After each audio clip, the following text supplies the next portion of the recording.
ત્યાર પછી આપણે આગળ ધોરણ 8 અ અને બ વાળા આજની ખાસ જરૂરિયાત એવી સંસ્થાને લગતું એક સામાજિક નાટક લઈને આવે છે. ધોરણ 8 અ અને બ, સંસ્કારી વહુ.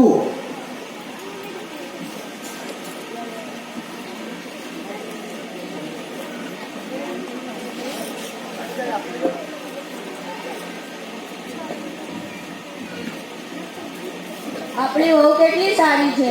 શું આ તમારી સંસ્કારી વહુ? બેસી રહો.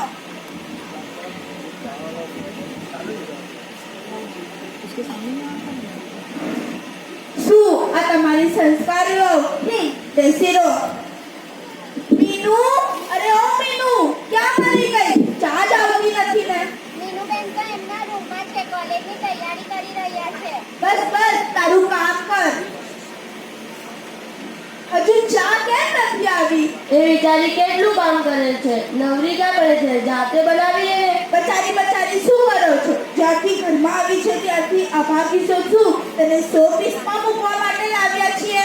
એ બિચારી તો સવારથી આખા ઘરનું કામ કરે છે. તું એના વખાણ ન કરી શકે તો એના અભાગણી ગઈને એનું અપમાન ના કર. એ અભાગણી ના કહું તો શું કહું? જ્યારથી ઘરમાં પગ મૂક્યો છે ત્યારથી મારો દીકરો ઘર છોડીને જ જતો રહ્યો છે. માજી ચાય. આટલી મોડી ચા અપાત્ય છે, લાવ.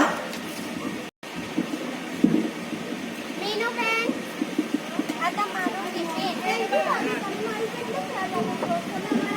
ઘણો ખ્યાલ રાખો છો. Thank you. ખ્યાલ તો રાખવું જ પડે ને, હું આ ઘરની વહુ છું. લે આ કપડાને ઇસ્ત્રી કરી દે. શું મને કહો છો? આ તમારી સંસ્કારી વહુ નથી, એને કહો ને. એ બિચારી તો સવારથી આખા ઘરનું કામ કરે છે. તું પણ થોડું કામ કર. બસ સ્ત્રી ઉપર થોડો સહકાર આપ. આવી વહુ તો કોઈ નસીબવાળાને જ મળે. શું તમે એને નસીબવાળી વહુ કહો છો? અને જ્યારથી એ મનહૂસે મારા ઘરમાં પગ મૂક્યો છે ત્યારથી મારો દીકરો 2 વર્ષથી ઘર છોડીને જતો રહે છે. કઈ સમજ પડે છે કે નહીં? મેં એનો મોઢો પણ નથી જોયો. એ છોકરો ઘરે ના આવે એમાં તારું વહુનો શું ગુનો છે? તારી છોકરાની મરજી ન હતી તો ઘર જલ્દીથી લગ્ન કેમ કરાવ્યા? બસ બસ, હું તો એમ જાણતી હતી કે આ ઘણી સારી વહુ હશે, પણ આ તો જીવ તરે ઘણી જ અભાગણી વહુ રહી. હું તો સારી છોકરી જોઈને મારા છોકરાને જોડે પરણાવી હતી. આ વહુનો તો કોઈ વાંક નથી. તું તારી પોતાની છે. બસ બસ થઈ જાઓ. માજી, આખા ઘરનું કામ થઈ ગયું છે. કચરું પોતું બધું જ. આ તમારા રૂમનું પોતું કરવાનું બાકી છે. એ બધું તો ઠીક, આ પારસ કેમ નથી આવતો? 2 વર્ષ થઈ ગયા. મારી જોડે વાત પણ કરતા નથી અને મારી સામે જોયું પણ નથી. તમારો દીકરો છે, તમે પૂછી લો. મારા કરતા તમે વધારે જાણો છો. બસ તારી બકવાસ બંધ કર. જો આ ઘરમાં મારો પારસ નહીં તો તું પણ નહીં. જા જતી રહે તારા બાપાના ઘેર. મારી તો કોઈ વાત નથી. એમને હું પસંદ નથી તો પહેલા જ કહી દેવું હતું ને. મારી શી ભૂલ? તમારી કોઈ ભૂલ નથી ભાભી. ભૂલ તો બધી ભાઈની છે. થોડા દિવસ સુગંધને પણ ઓળખી ન શક્યો. જ્યારે મારા લગ્ન થયા ત્યારે મારા ઘણા અરમાન હતા. હું જીવનના સારા સપના લઈને આવી હતી. એ સપના મારા એક પળમાં તૂટી ગયા. જેની સાસુ જેને અભાંગની બદકિસ્મત વાળીને બેઇજ્જત કરે ત્યારે તેના મનમાં શું વીતે એને કોઈને કંઈ ખબર નથી. તમે રડો નહીં ભાભી, તો મમ્મીને હું સમજાવીશ. પારસનો ફોન છે. હેલો બેટા પારસ, કેમ છે તું? ઠીક તો છે ને બેટા? હા મમ્મી, હું ઠીક છું અને મજામાં છું. હા બેટા, તું ઠીક તો છે ને? તારી તબિયત કેવી છે? હા મમ્મી, મારી તબિયત સારી છે, પણ મારી એક શરત છે. હા બોલ બેટા, તારી શું શરત છે? પણ મેં બીજા લગ્ન કરી લીધા છે. જ્યારે તમે પારુલની ઘરની બહાર કાઢી મૂકીશ ત્યારે જ હું ઘરમાં પગ મૂકીશ. આ મારી શરત છે. હા બેટા, તારી બધી શરતો મંજૂર છે. તું આવી જા. આ ઘરને તારી જરૂરત છે. તું આવી જા. હા બેટા, હું આ ઘરમાંથી પારુલને બહાર કાઢી મૂકીશ. તું આવી જા. શું કર્યું પારસે? પારસનો ફોન હતો. પારસે કહ્યું કે ત્યારે ત્યાં બીજા લગ્ન કરી લીધા છે અને તે અહીંયા આવવા માંગે છે, પણ એની એક શરત છે. જો તમે આ બધામાં ના પડતા. પારસે કહ્યું કે જ્યારે આપણે આ ઘરમાંથી પારુલને બહાર કાઢી મૂકીએ ત્યારે તે આવે. વચ્ચે ના બોલતા. પારુલ, ઓ પારુલ, ક્યાં પડી ગઈ? જી માજી. જો મારો દીકરો આવવા માંગે છે. હવે તારી આ ઘરમાં જરાય જરૂર નથી. સમજી તારા બાપાના ઘેર જતી રહે ચૂપચાપ. શું કામ ભાભી ઘર છોડીને જતા રહે? તું ચૂપ કર. તું આ માટે કોલેજ ભણવા જાય છે? આ ઘર તો ભાભીનું પણ છે. ભૂલ તો બધી ભાઈની છે. તેને જ એવો કરવો જોઈએ. જા જા ચૂપચાપ કોલેજ જા. તારે પારસને તો સમજાવવું જોઈએ. તમે ચૂપ રહો, છાનામાના રહો, નહીંતર તમને પણ આ ઘરમાંથી બહાર કાઢી મૂકીશ. ચૂપચાપ વેવાઈને ફોન કરીને કહો કે તમારી દીકરીને આવીને લઈ જાય. તારે પારસને તો સમજાવવું જોઈએ. કોઈ પણ હિસાબે પારુલ બાબા ઘરમાંથી નહીં જાય. બસ બસ મેં નિર્ણય કરી લીધો છે.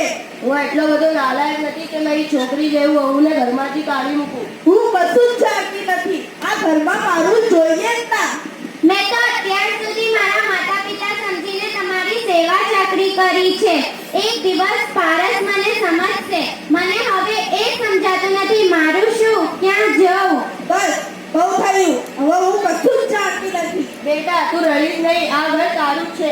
મારા પપ્પાએ મારા ખુશી ઉમંગથી લગ્ન કરાવ્યા. પરણાવીને સાસરે આવી તો પારસ મને નફરતથી જોવા લાગ્યા.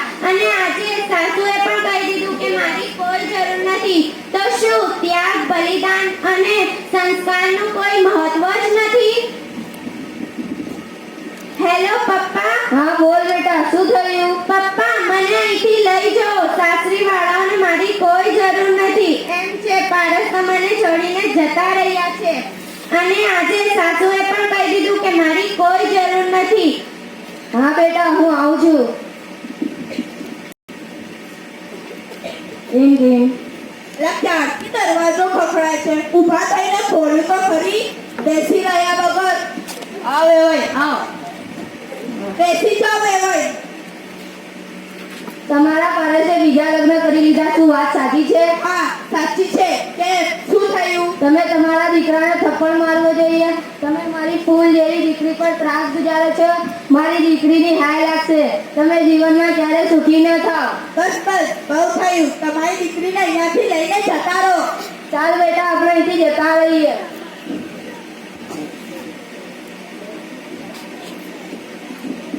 Drain drain. લા ફરીથી કોણ આવી ગયું? અરે આવો બેટા પારસ. આવી ગયો? કેટલા દિવસ પછી આવ્યો? બેસો બેસો. અરે આવો બેટા આવો. કેમ ઠીક તો છે ને બેટા? હા મમ્મી હું ઠીક છું. કેમ છો પપ્પા? સારું છું. બેટા કોઈની વાતનો કોઈ ખોટો લગાડવાનો નથી. જો તારા કહેવા પ્રમાણે અને તારી શરત પ્રમાણે મેં આ ઘરમાંથી પારુલને બહાર કાઢી મૂકીશ. બેટા તું ખુશ તો હું પણ ખુશ. એકદમ સાચી વાત છે. મિડલ ક્લાસ દેશી ઘરની વહુ હતી. એ ક્યાં અને હું ક્યાં હતા ત્યારે પ્રીતિએ કહેલું કે તમારે મમ્મી પપ્પાની હું ખૂબ જ સેવા કરીશ અને પારુલની સાથે કોઈ ભવિષ્ય લાગતું નથી. સાચી વાત છે બેટા. જાઓ તમારા રૂમમાં જતા રહો. હજુ ચા કેમ નથી આવી? જુઓ આજે બહુનો પહેલો દિવસ છે. જો એના હાથેથી ચા નહીં પીએ તો બહુને ખોટું લાગશે. કદાચ આવતી જશે. સબર તો રાખો. લાવ ને હું જ બનાવવું આવી છું.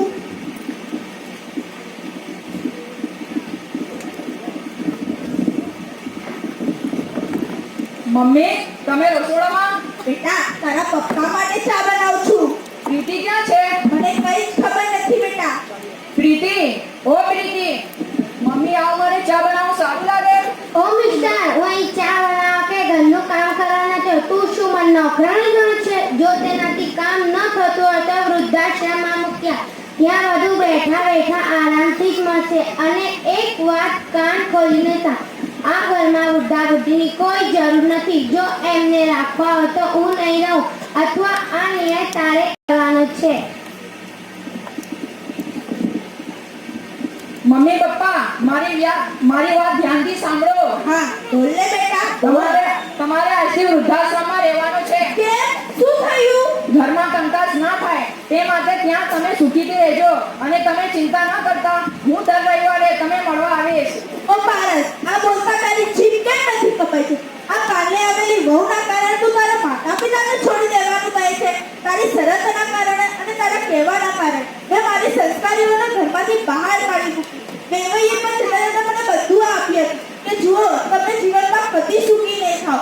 એ બધું આજે સાચી પડી ગઈ. તને જરા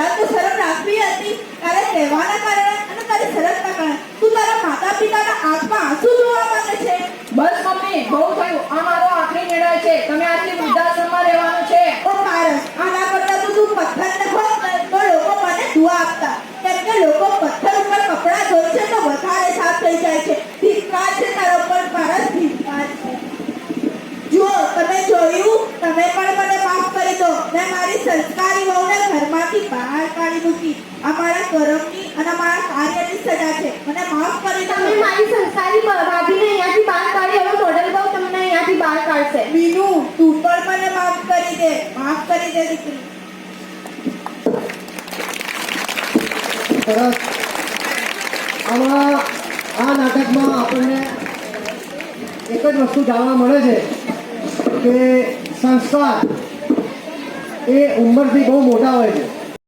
બરાબર, તેની ઝલક આપણને આ એક સામાજિક નાટકથી જાણવા મળી.